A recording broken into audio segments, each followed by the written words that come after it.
Hey, can I tell you something else that you're thinking about? Just because it's bothering me sitting in here and I'm just... What you have?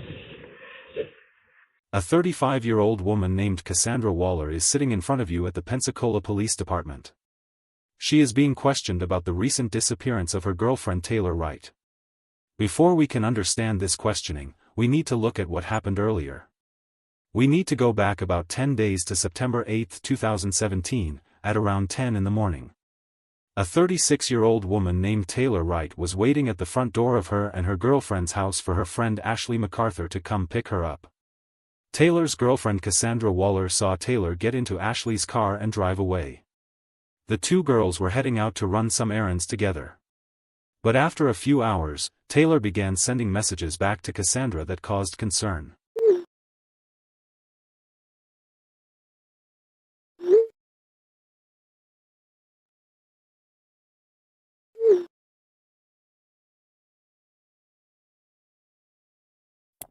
Cassandra could immediately tell that the messages didn't seem to be coming from Taylor. The way the person wrote was different and the messages were not like Taylor at all. Eventually, the messages stopped completely. A few days went by and Cassandra still couldn't reach Taylor.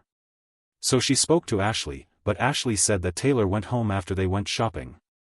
On Thursday, September 14th, 6 days after Taylor disappeared, Cassandra went to the Pensacola Police Department to file a missing persons report. While talking to the officers, Cassandra said this behavior was completely not normal for Taylor. She said the two were doing well in their relationship, so she believed that Taylor running away without talking to anyone was not likely at all.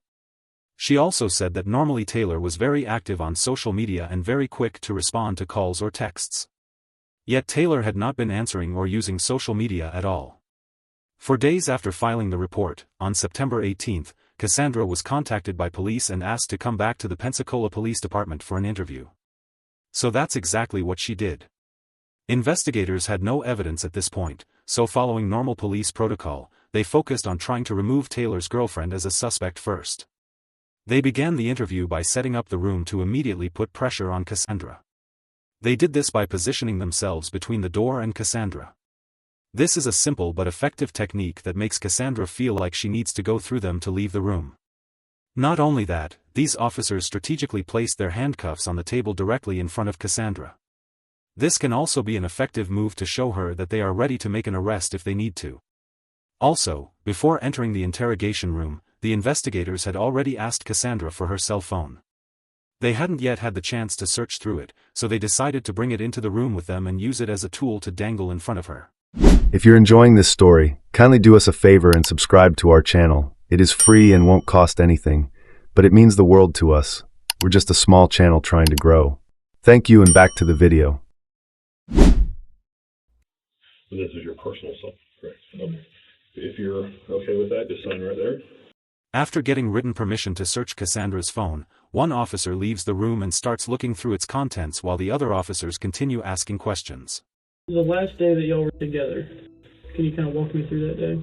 Woke up, she made me breakfast. She made me like eggs and bacon and stuff, and she was in no hurry for anything. You know, just like a normal morning. I said, well, go to the grocery store. I'll pick up some stuff. We'll have wings tonight.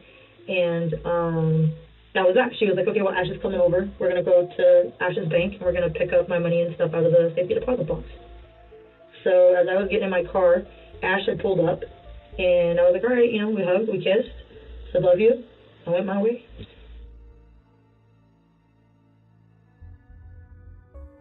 Any other plans, errands ahead of run? No.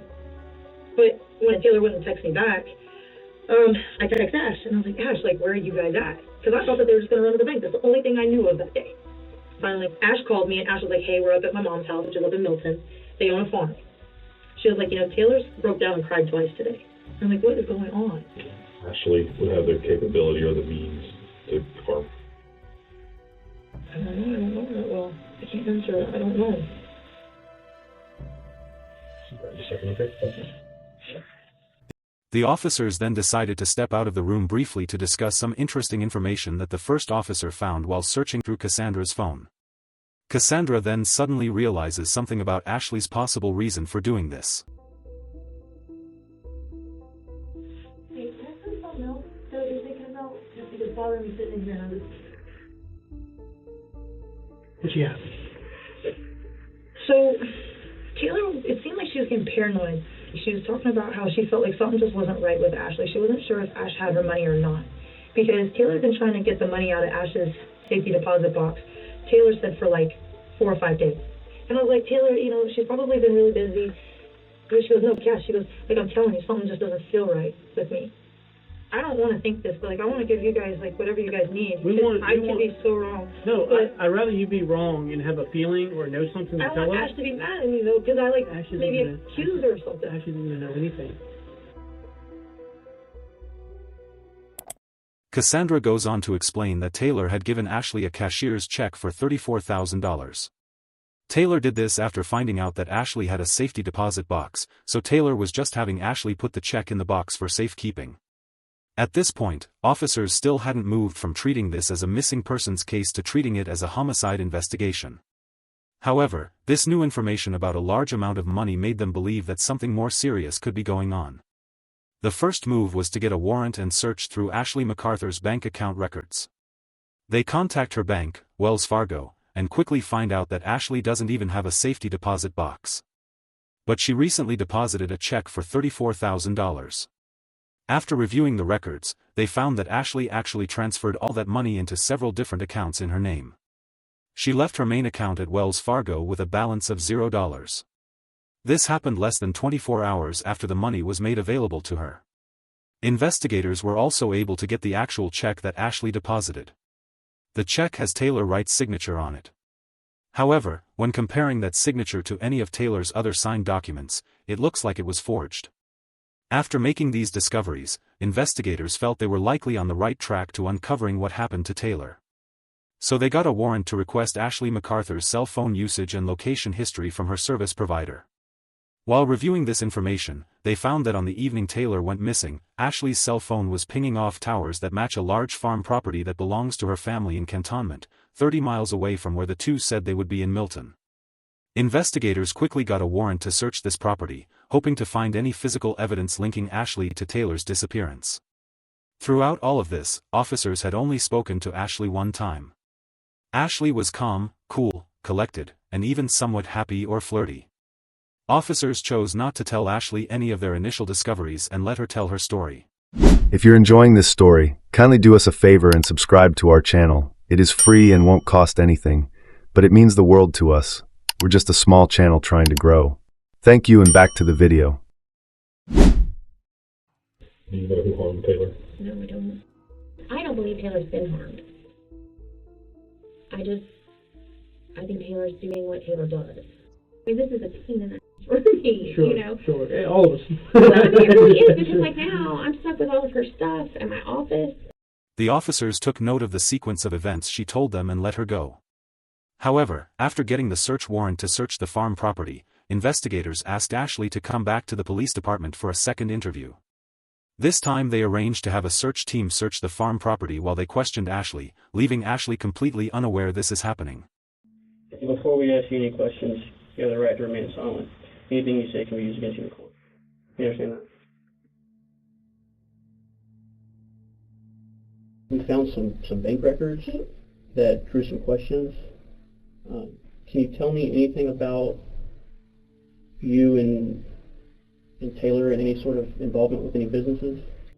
What happened to this money after you left? A lot of it I used because it was payment for it. When we started plotting all the phone calls that you and Taylor were making that day, there were some discrepancies in what you had told us. Where is Taylor at? You need to tell us where she's at. I don't know where Taylor is. I don't have a clue. If you have any ideas, anyone that we can go talk to. President Sullivan already talked. Has your mind changed at all? Do you feel any different? Have you thought about any other ways that this could have went down? Not really. Have you ever had to sign her name to a check? And do you recall how much the cashier's check was for? I think 30. And she or you deposited that?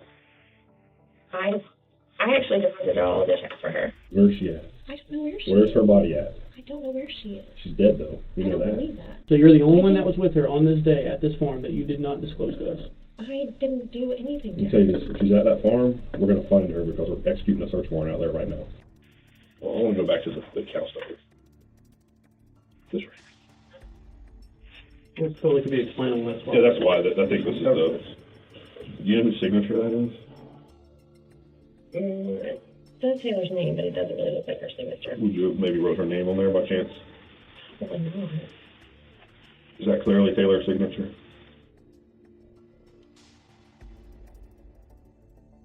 Give me a second. Don't cross your legs and look at it first. Don't let us tell your story. Because this is going to tell us what happened. Don't let us tell something that may not be true. I think at this point I need an attorney because it seems to be that y'all think that I did something to her. I respect that. Sit tight and go from there, okay? After about 4.5 hours of interrogation, Ashley McArthur was still free to leave, as the search of the farm property had not yet uncovered any damaging evidence. However, it wasn't long before it did. While looking through the woods around the farm property, a member of the search team discovered a pile of fresh-looking potting soil and concrete covered by branches in a random spot. They moved the branches and pushed the dirt around and uncovered what appeared to be a human skull. After digging further, they found the rest of the skeletal remains of a young woman. The remains were already very broken down, making it nearly impossible to identify if this was Taylor or not. However, the officers did find what appeared to be a necklace along with the remains. This necklace was quickly recognized by one of the investigators as a necklace he had seen Taylor wearing in a photo. Ashley McArthur was then arrested and charged with the first-degree premeditated murder of Taylor Wright. About 2 years later, on August 26, 2019, Ashley's trial began. Ashley said she was not guilty. If you're enjoying this story, kindly do us a favor and subscribe to our channel. It is free and won't cost anything, but it means the world to us. We're just a small channel trying to grow. Thank you, and back to the video. So this case involves a lot of different pieces of information and a lot of different witnesses. So what I'm about to do for you in my opening statement, hopefully, is give you a very general outline of what this case is about. And then as you hear each witness testify, and as you see each exhibit and each piece of evidence, it's going to fill in the details of the outline for you. And when it all comes together, what you will see at the end is that Taylor Wright was murdered by this defendant, Ashley McArthur. And really what you will see in the end is that Ashley McArthur had the motive to kill Taylor Wright, money. She had the opportunity to kill Taylor Wright. She did in fact kill Taylor Wright, and then she tried to cover it up. But to get to that ending, we have to start at the beginning. In mid-2017, Taylor Wright, the deceased in this case, was entangled in some court proceedings and some financial issues with her ex-husband, Jeff Wright. And while that was all going on, Taylor Wright withdrew $100,000 from the bank when she wasn't supposed to. And then she was trying to hide that money from her ex-husband. Taylor was transferring money to other accounts, she was withdrawing cash, she was taking out cashier's checks, and she also asked her friend, this defendant, Ashley McArthur, to help hide the money. Now, Ashley McArthur, at the time, was running a business that her parents opened some time ago called Pensacola Automatic Amusement. And they supplied pool tables, jukeboxes, video games to local bars and businesses. One of those businesses that Ashley worked with was Sticks Billiards or Sticks Pool Hall. And you will hear that Ashley McArthur was romantically involved with the owner of that bar. And the only reason that matters for your purposes is because she was trying to help his business financially. And she was also spending a lot of money on him personally. So at the time when Taylor Wright is trying to hide this money from her ex-husband, Ashley McArthur had a number of bank accounts, personal and business. And on August 10th of 2017, Ashley McArthur added Taylor Wright to one of those accounts. A few weeks after that, in early September of 2017, Taylor Wright had a court date that was coming up with her ex-husband. And Taylor told this defendant, Ashley McArthur, repeatedly that she needed to get to the bank. She needed to get to the bank, she needed to get her money out, and she needed to put it in an escrow account with this mess with her ex-husband, or she was going to be in trouble with the court. You will see those text messages, and the reason they're important is because you will see the pressure that Taylor Wright was putting on Ashley McArthur to get this money. And the reason that matters is because the money was gone. Ashley McArthur had spent it. There is no question that what happened to Taylor Wright is a tragedy. No one in this courtroom is going to dispute that. On October 19, 2017, Taylor Wright's body was found in a shallow grave off a fence line on the Britt family farm with a gunshot wound to the back of her head. Now, during this trial, there will be no evidence introduced showing you exactly when and where Taylor Wright was killed. What the evidence is going to show you is that sometime around September 8th, 2017, that was a Friday, into September 9th, 2017, that Taylor Wright stopped communicating with people she knew. But you're going to learn from the evidence that that was not exactly surprising for Taylor Wright, given everything that she had going on in her life at that time. If you're enjoying this story, kindly do us a favor and subscribe to our channel. It is free and won't cost anything, but it means the world to us. We're just a small channel trying to grow. Thank you, and back to the video. The defense went on to try to place doubt in the jurors' minds that Ashley had any involvement in Taylor's death at all. They did this by outlining several problems that Taylor was dealing with in her personal life, including a nasty divorce and a lingering financial problem between Taylor and her ex. They also tried to paint Taylor's girlfriend Cassandra as a volatile and aggressive person that they believe should have been investigated further. The evidence in this case was quite overwhelming, and so the defense's attempt to create reasonable doubt within the jury didn't work.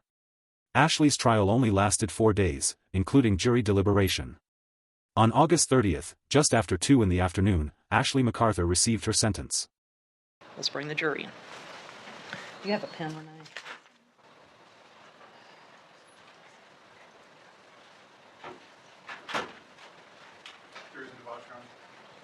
All right, and everybody may have a seat, and for the record, defendant is present with counsel, assistant state attorney is present. Are you Mr.? No. Who's my foreperson? Who's got the? Mr. Okay, thank you, sir. Mr. Were y'all able to reach a verdict? Yes, sir. Okay, all I want you to do is to hand it to court security, okay? Thank you.